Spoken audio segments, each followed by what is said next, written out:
Selamat pagi. Saya Dimas Arianto dari kelas 12 IPA SMA Kristen Petra Malang. Nah, pada hari ini saya akan melakukan percobaan tentang osmosis. Apakah itu osmosis? Osmosis adalah perpindahan suatu larutan molekul dari suatu larutan ke larutan lain. Bisa jadi ke larutan hipotonik ke larutan hipertonik, ataupun sebaliknya, larutan hipertonik ke larutan hipotonik. Nah, pada hari ini saya akan mencoba peristiwa itu ke sebuah sayuran, yaitu kentang. Apa yang terjadi? Penasaran kan? Yuk kita simak. Oke, sebelum memulai percobaan, kita akan siapkan bahan dan alat dulu. Untuk alat, kita akan siapkan 3 buah gelas yang masing-masing diisi dengan sekitar 100 ml air. Untuk gelas kedua dan ketiga, kita akan isi dengan gula. Yang pertama, gulanya adalah sekitar 1 sendok makan. Untuk gelas yang ketiga, itu adalah sekitar 2 sendok makan. Nah, untuk bahan utamanya adalah kentang. Kentang di sini sebelumnya sudah dipotong menjadi persegi panjang dengan ukuran 1x1x4 sebanyak 3 buah. Nah, untuk langkah percobaannya, langsung kita masukkan ke dalam gelas dan kita tunggu atau diamkan selama kurang lebih 60 menit untuk mendeteksi peristiwa osmosisnya. Oke, tanpa buang waktu, kita langsung masukkan.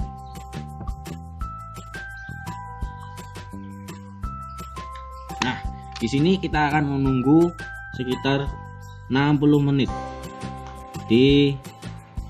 untuk menunggu peristiwa osmosisnya. Apakah yang terjadi? Yuk kita simak.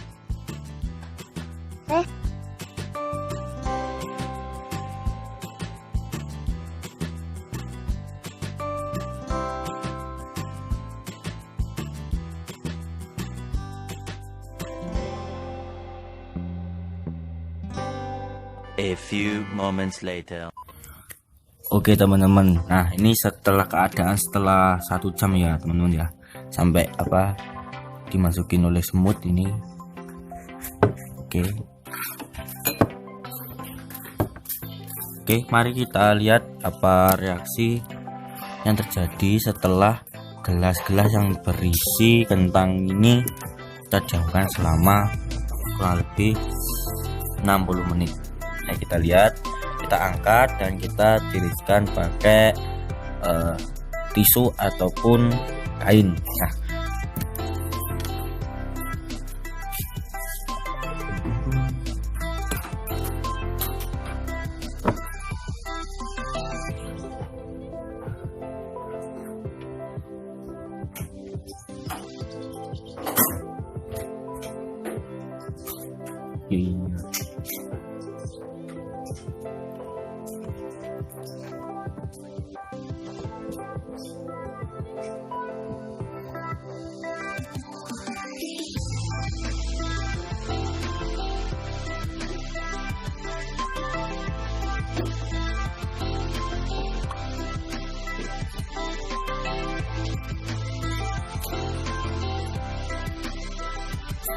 oke, terus gelasnya kita dikit. Nah, ini, nah terlihat ya guys ya, terlihat bahwa gelas yang nomor pertama yang A yang berisi air murni, ini tekstur kentangnya keras, boleh dilihat keras.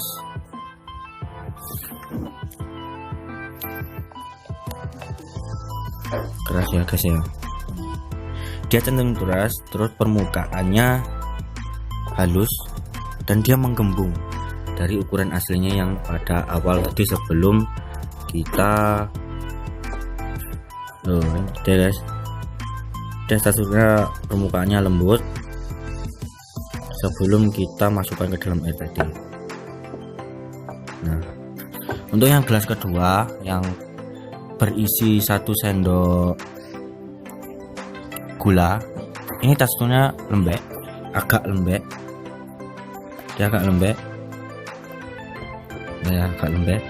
dan permukaannya cenderung kasar, dan dia kalau ditekuk dia agak susah. Nah, tetapi lebih mudah ditekuk daripada yang pertama. Dia susah untuk ditekuk, dan yang kedua ini mudah. Untuk pada yang kelas yang ketiga yang berisi 2 sendok gula, dia permukaannya cenderung sangat lembek banget ini. Dan mudah sekali untuk ditekuk, dibengkokkan sangat mudah sekali. Dan dia mengkerut ya, dari ukuran yang pertama sebelum dimasukkan ke dalam gelas dan sesudahnya dia lebih mengkerut. Ini ya, kita difokuskan. Nah, dia mengkerut dan mudah sekali untuk ditekuk.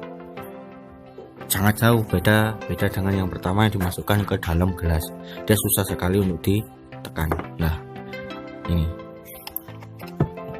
Jadi pembuktian ini berhasil ya guys ya, bahwa pembuktiannya menunjukkan bahwa tingkat osmosis kentang kalau dimasukkan ke dalam ketiga air yang berbeda dengan takaran larutan yang berbeda, dia akan juga menghasilkan permukaan, bentuk, dan tekstur yang berbeda-beda. Yang pertama adalah air. Air cenderung larutannya cenderung kalah dengan kentang, yang artinya larutan hipotoniknya akan diserap oleh larutan hipertoniknya dari kentang. Untuk yang gelas yang kedua yang diberi 1 sendok makan gula, dia akan berkebalikan dengan gelas yang pertama. Jadi larutan hipotonik yang di dalam kentang akan terhisap keluar bergabung dengan larutan hipertonik dari larutan gula, dan terjadilah osmosis atau mengkerutan dan perubahan tekstur yang menjadi lembek, agak lembek maksudnya. Untuk yang ketiga ini sangat lembek teman-teman. Jadi ya ini lihat ya, perlu dilihat bentuknya saja udah lemes banget ya. Ini menandakan bahwa semakin banyak larutan hipertonik yang di dalam suatu pelarut, maka benda yang terlarut akan mengeluarkan cairannya keluar dan menjadi satu dengan pelarutnya dan mengubah tekstur dari zat yang terlarut. Oke, sekian teman-teman pembuktiannya ya. Berarti membuktikan bahwa osmosis di dalam kentang itu terjadi sangat signifikan sekali. Oke teman-teman, sekian untuk percobaannya. Kalau ada salah kata ataupun kurang paham, salah komunikasi, mohon maaf. Dan terima kasih untuk ibu guru saya yang sudah mengizinkan saya untuk membuat video, Ibu Indra Kumalasari di bidang pelajaran biologi SMA Kristen Beta Malang. Terima kasih untuk mengizinkan saya untuk membuat video ini. Terima kasih, sekian dan bye-bye.